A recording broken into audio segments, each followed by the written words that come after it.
Hello friends, welcome to my YouTube channel Nisha Sangwan. Hope you all are fine. In this video we will discuss about cardiac markers. Cardiac markers को हम cardiac biomarkers भी बोलते हैं। Cardiac biomarkers एक ऐसे markers होते हैं जो हमारे हार्ट की कंडीशन को बताते हैं। ये हार्ट की मसल्स में प्रेजेंट होते हैं।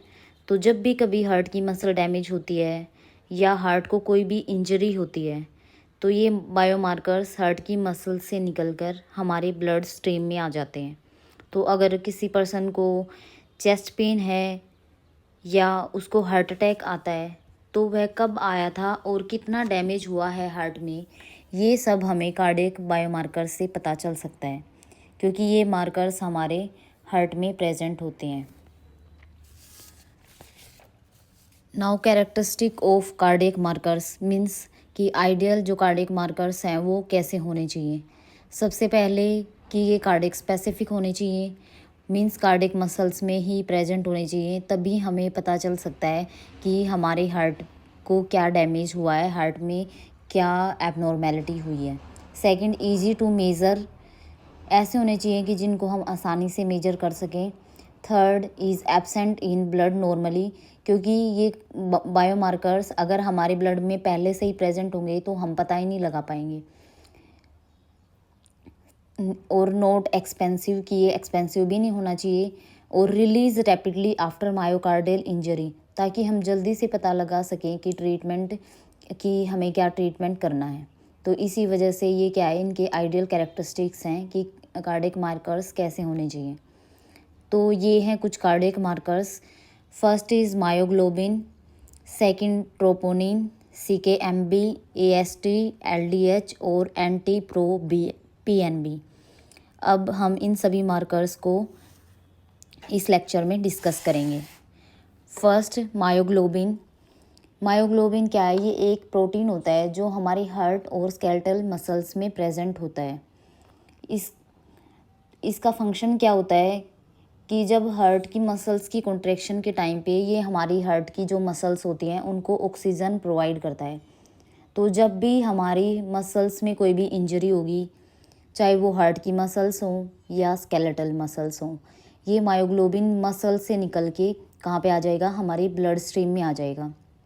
और मायोग्लोबिन का लेवल हमारे क्या है? ब्लड में बढ़ जाएगा, मीन्स राइज हो जाएगा।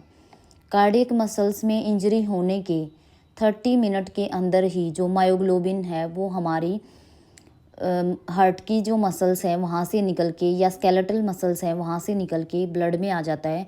तो आप देख सकते हैं कि बहुत ही रैपिडली राइज होता है। तो ये एक इसकी एडवांटेज है मायोग्लोबिन की। और 2 to 4 आवर्स के अंदर इनका लेवल ब्लड में पीक हो जाता है और एक दिन तक मायोग्लोबिन ब्लड में प्रेजेंट रहता है।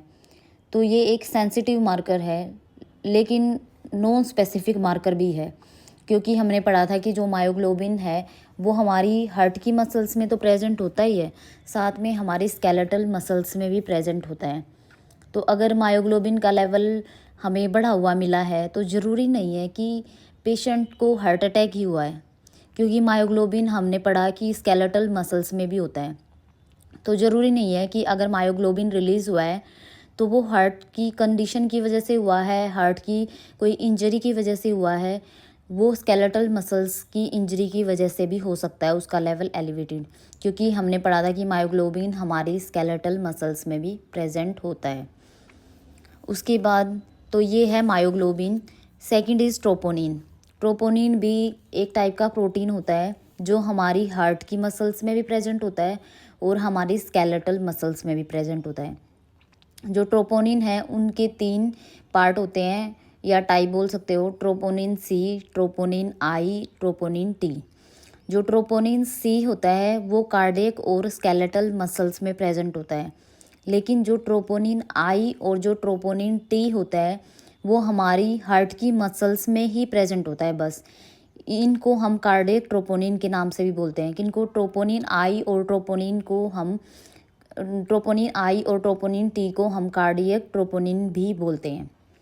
जो ट्रोपोनिन फर्स्ट है troponin C। Now we will discuss about troponin T और ट्रोपोनिन आई। ट्रोपोनिन टी और ट्रोपोनिन आई, ट्रोपोनिन टी और ट्रोपोनिन आई टेस्ट हम करते हैं क्योंकि ये दो हमारे हार्ट के लिए स्पेसिफिक होते हैं। अभी हमने पढ़ा कि ये कार्डियक ट्रोपोनिन होते हैं। पेशेंट पर हार्ट के लिए ट्रोपोनिन आई का ज़्यादा यूज़ किया जाता है क्योंकि ट्रोपोनिन आई जो होता है वो ट्रोपोनिन टी से भी ज़्यादा स्पेसिफिक होता है। जब भी किसी पेशेंट को हार्ट अटैक आता है या हार्ट की मसल में कोई डैमेज होता है तो 2 to 4 आवर्स के अंदर जो ट्रोपोनिन होता है वो ब्लड में रिलीज़ हो जाता है। और 12 to 24 आवर्स मतलब 12 से 24 घंटे के अंदर इनका लेवल ब्लड में पीक हो जाता है और ये करीब 10 दिन तक ब्लड में इनका लेवल एलिवेटेड रहता है। तो ट्रोपोनिन बहुत ही स्पेसिफिक मार्कर है क्योंकि ये जल्दी राइज हो रहा है और ये लेट मार्कर भी होता है क्योंकि इनका लेवल 10 दिन तक रहता है। तो अगर कोई पेशेंट आता है और ये बोलता है कि मुझे 4-5 दिन से चेस्ट पेन हो रहा है तो आप ट्रोपोनिन टेस्ट करा के पता कर सकते हैं कि पेशेंट को 3-4 दिन पहले हार्ट अटैक हुआ था या नहीं, क्योंकि जो हमने पढ़ा था कि जो ट्रोपोनिन है उसका लेवल एलिवेटेड रहता है कितने ब्लड के अंदर 10 दिन तक, तो हम पता लगा सकते हैं। जो नॉर्मल रेंज होती है ट्रोपोनिन आई की वो होती है 0 to 0.04 नैनोग्राम पर ml और जो ट्रोपोनिन टी की नॉर्मल वैल्यू होती है वो होती है 0 to 0.01 नैनोग्राम पर ml। Now is CKMB। CKMB is creatinine kinase myoglobin enzyme. CKMB is creatinine kinase is a enzyme जो प्रेजेंट होता है हमारी हार्ट की मसल्स में, स्केलेटल मसल्स में और ब्रेन में। तो CKMB हमारी तीनों जगह प्रेजेंट होता है, हमारी हार्ट की मसल्स में भी, स्केलेटल मसल्स में भी और ब्रेन में भी। जो CK होता है वो उनके 3 आइसो एंजाइम होते हैं। कौन से CKMM, CKMB और CKBB। तो जो सबसे पहला होता है CKMM, ये हमारी सभी स्केलेटल मसल्स में प्रेजेंट होता है, all skeletal muscles of our body. Next is CKMB, ये ओनली प्रेजेंट होता है हमारी हार्ट की मसल्स में। और CK जो BB होता है वो हमारे ब्रेन और हमारी GI ट्रैक्ट में प्रेजेंट होता है। तो जो CK होता है उसके 3 आइसो एंजाइम हैं, CKMM, CKMB और CKBB। हम इसमें CKMB को हम कार्डियक मार्कर की तरह यूज़ करते हैं क्योंकि ये हमारी हार्ट की मसल्स में प्रेजेंट होता है। और ये क्या काम करता है CKMB, जब भी हमारी हार्ट की मसल कॉन्ट्रैक्ट होती हैं तो हमारे हार्ट की मसल्स को एनर्जी प्रोवाइड करने का काम कौन करता है? CKMB, ये जो एंजाइम होता है। तो जब भी कभी हार्ट डैमेज होगा तो उस टाइम पर CKMB हार्ट की मसल से निकल के ब्लड में आ जाता है। और जब भी कभी पेशेंट को हार्ट अटैक होता है तो 2 to 4 आवर्स के अंदर हमारा जो CKMB है वो ब्लड में रिलीज़ हो जाता है और 6 to 10 आवर्स तक मतलब 6 से 10 घंटे के अंदर CKMB का लेवल पीक लेवल पर चला जाता है और करीब ये 3 दिन तक हमारे ब्लड में प्रेजेंट रहता है। उसके बाद इसकी वैल्यू फॉल होने लगती है, मतलब गिरने लगती है। ये स्पेसिफिक मार्कर है क्योंकि ये ईजिली अर्ली राइज हो जाता है और गुड फॉर डायग्नोसिस। लेकिन अगर कोई पेशेंट आता है कि वो बोलता है कि हमने पढ़ा कि इसका लेवल 3 दिन तक ही ब्लड में प्रेजेंट एलिवेटेड रहता है, उसके बाद कम हो जाता है। तो अगर कोई पेशेंट आता है कि 4-5 दिन पहले उसको चेस्ट पेन हुआ या अटैक हुआ तो हम किससे पता लगाएंगे? वो हम ट्रोपोनिन से पता लगाएंगे। CKMB की जो नॉर्मल वैल्यू होती है ब्लड के अंदर वो होती है लेस देन 5.0 नैनोग्राम पर ml। Fourth is AST, aspartate transaminase, और इसको हम SGOT के नाम से भी जानते हैं। ये सबसे ज़्यादा कार्डियक मसल हमारी स्केलेटल मसल, लीवर, किडनी और RBCs में प्रेजेंट होता है जो एस्पार्टेट ट्रांस अमाइनेज होता है। ये नॉन स्पेसिफिक टेस्ट होता है क्योंकि अगर हार्ट अटैक होता है, हार्ट से रिलेटेड कोई एबनॉर्मेलिटी होती है तो हम पता ही नहीं लगा पाएंगे क्योंकि ये हमारी हार्ट की मसल्स में भी होता है, स्केलेटल मसल्स में भी प्रेजेंट होता है, लीवर में भी। तो हम कंफर्म नहीं कर पाएंगे कि ये इसका लेवल एलिवेटेड हमारी किडनी की इंजरी की वजह से हुआ है, लीवर की वजह से, या स्केलेटल मसल्स। तो जब AST का लेवल ब्लड में ज़्यादा हो जाता है तो कंफर्मेशन के साथ हम नहीं कह सकते कि पेशेंट को हार्ट अटैक हुआ है, क्योंकि एएसटी पहले हम एएसटी का यूज़ करते थे, लेकिन अब कार्डियक मार्कर के लिए हम एएसटी का यूज़ नहीं करते। अगर हार्ट में की मसल में या किडनी में कहीं कुछ डैमेज होता है तो 6 to 8 आवर्स के अंदर ब्लड में ये रिलीज़ हो जाते हैं, मतलब इनका लेवल बढ़ने लगता है और 24 to 48 आवर्स तक पीक पर रहता है और 4 to 6 आवर्स तक ब्लड में रहता है। उसके बाद इनका लेवल कम हो जाता है। तो aspartate transaminase is not confirmatory for cardiac marker. Normal range क्या होती है एस्पार्टेट ट्रांसअमाइनेज की? 8 to 40 और किसी किसी बुक्स में दिया होता है 8 to 10 इंटरनेशनल यूनिट पर litre. Next is LDH। LDH is lactate dehydrogenase. ये भी एक एंजाइम होता है जो हमारी हार्ट की मसल्स में, ब्रेन में, लीवर की मसल्स में, पैंक्रियाज और ब्लड में प्रेजेंट रहता है। जो LDH होता है उसके भी 5 आइसो एंजाइम होते हैं, LDH1, LDH2, LDH3, LDH4 और LDH5। जो LDH1 होता है वो हार्ट में सबसे ज़्यादा प्रेजेंट होता है।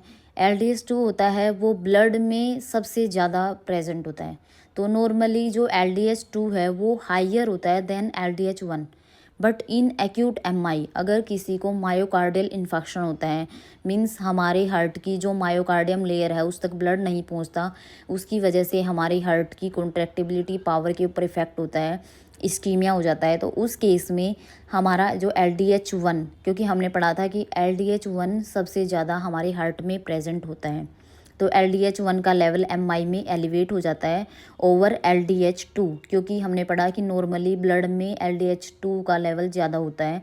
तो इसको हम फ्लिप्ड पैटर्न भी बोल सकते हैं, क्योंकि ये सबसे पहले यूज़ किया जाता था कार्डियक मार्कर, जो MI में पहले यूज़ किया जाता था, पर अब इसका यूज़ नहीं किया जाता क्योंकि ये गुड मार्कर नहीं है। हम इससे कंफर्म नहीं कर पाते कि ब्लड में अगर लेवल एलिवेटेड है तो वो हार्ट की कंडीशन की वजह से है या वैसे है। जो इसका जो ऑनसेट होता है LDH का वो 12 to 24 आवर्स होता है और 1 to 2 डेज़ में ये हमारे पीक लेवल पर होता है और 3 to 5 डेज़ के अंदर इसका लेवल नॉर्मल हो जाता है। तो इस मार्कर से हम हार्ट की कंडीशन या MI का पता अगर करना चाहें तो उसके लिए हमें सीरम के साथ इलेक्ट्रोफोरेसिस करके उसमें से इस एंजाइम का रेशो चेक करना पड़ता है, तब कंफर्म होता है कि पेशेंट को हार्ट अटैक हुआ है या नहीं। तो मतलब ये स्पेसिफिक नहीं है कि हमें सीरम का इलेक्ट्रोफोरेसिस कराना पड़ेगा और फिर उसकी रेशो चेक करनी पड़ेगी। जो LDH की नॉर्मल वैल्यू होती है वो 105 to 383 या 3333 इंटरनेशनल यूनिट पर लीटर होती है। Next is NT-proBNP। इसको हम N terminal protein B type natriuretic peptide भी बोलते हैं। ये भी एक टाइप का प्रोटीन होता है जो हमारी हार्ट की मसल्स में ही प्रेजेंट होता है और ये हमारे लेफ्ट वेंट्रिकल्स की जो कार्डिक मसल्स होती है वहाँ पे रिलीज़ होता है, वहाँ पे सिंथेसाइज होता है, वहाँ पे बनता है। तो हाई लेवल का मीन्स है कि जब BNP का लेवल हाई होता है तो इसका मतलब है कि हमारा जो हार्ट है वो पंप नहीं कर रहा, ब्लड को जितनी बॉडी की नीड है उसके अकॉर्डिंग पंप नहीं कर पा रहा। नॉर्मली क्या होता है कि जब हमारा हार्ट पंप करता है तो सारा ब्लड हमारी हार्ट से निकल के हमारी बॉडी टिश्यू में चला जाता है, बॉडी उसको यूज़ करती है। लेकिन अगर हमारे हार्ट में कोई भी प्रॉब्लम है तो उसमें क्या होता है कि अगर हमारा BNP का लेवल एलिवेटेड है तो उससे क्या डिफ्रेंशिएट कर सकते हैं हम कि अगर हमारा हार्ट जब कॉन्ट्रैक्ट करता है तो जब ये एंजाइम रिलीज़ होता है तो कुछ पार्ट हमारे ब्लड का हमारे हार्ट के अंदर ही रह जाता है जब हमारा हार्ट कॉन्ट्रैक्ट करता है। तो वो क्या डिनोट करता है कि हमारी हार्ट में भी कोई एबनॉर्मेलिटी हो सकती है। नॉर्मल रेंज हमारी जो BNP की होती है वो क्या होती है, अगर पर्सन की एज लेस देन 75 ईयर है तो लेस देन 125 पिकोग्राम पर ml होती है और अगर पर्सन की एज मोर देन 75 ईयर है तो हमारे BNP की वैल्यू लेस देन 450 पिकोग्राम पर ml होती है। तो फ्रेंड्स, आज के लेक्चर में हमने कार्डिक मार्कर्स को डिटेल में किया है। अगर आपको मेरी वीडियो पसंद आई है तो please like, share and subscribe करें और मिलते हैं नेक्स्ट वीडियो में। Thank you.